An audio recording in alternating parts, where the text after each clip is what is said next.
the jailed umbrella movement hero, free as Hong Kong boils. With Beijing bearing down, what's Hong Kong's endgame? Welcome to China Uncensored. I'm Chris Chappell. I'm joined by a man who needs no introduction, Joshua Wong, a leader of the 2014 umbrella movement. Josh, you've been in and out of prison for standing up for the rights of Hong Kong. You were just released from prison. How was the food? I left prison 26 hours ago. It's hard for me to describe the food inside prison. Or is it possible for me to recognize it as food? I'm really curious. Yeah, and I hear you were wearing the same pair of underwear for how long? Same pair of clothes for every 4 days. It's hard for me to understand the logic or the mechanism inside prison. However, at least I left prison and can join the fight now. Yeah. So do you think your release was politically timed? I was locked up in prison on 16th of May. During that day, according to the announcement from the court and the Correctional Service Department, the head of prison already let me to know that on 17th of June, I will leave prison. But no one expected on 16th of June, where 2 million people joined the rally. So that was very good timing. It's really quite good timing at all.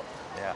So were you able to get news while you were inside prison? When I was in prison, I can still read news. However, 24 hours with censorship and pressure is not easy to overcome. But that's really surprise.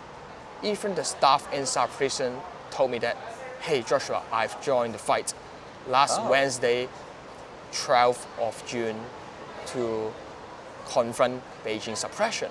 It really surprised me. They're the one who really receive salary from government, recognized as civil servant. But even the one work inside government, work inside prison also join our fight now. Wow, so there's a lot of support for that. It's really impressive.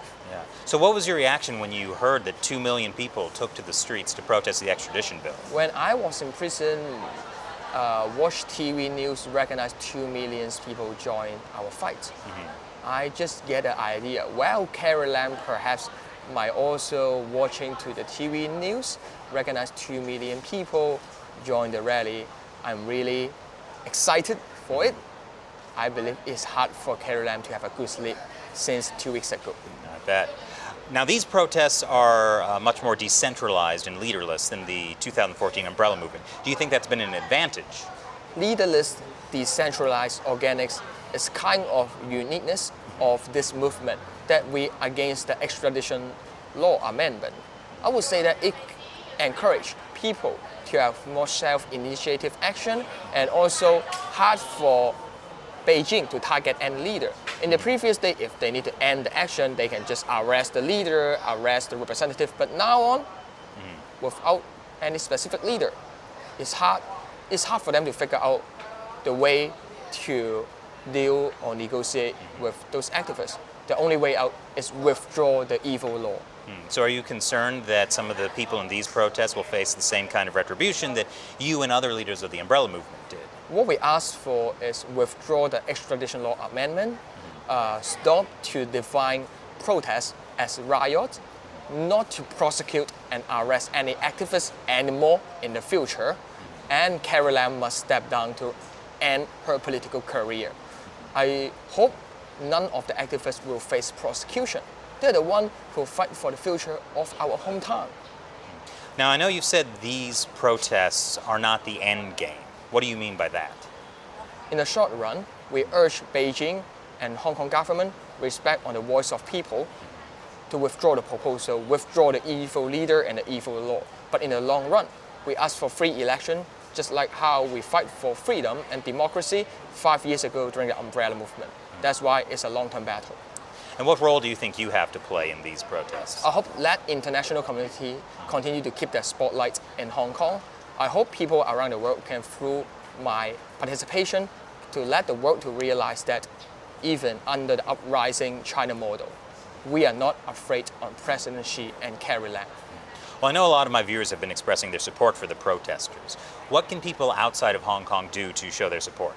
People around the world should put pressure to urge the government keep the eyes in Hong Kong, especially Hong Kong, such a global city, already become kind of protest city. The extradition law amendment is still not withdrawn yet, and how those police of Hong Kong will just purchase rubber bullet, pepper spray from Western country to attack on activists.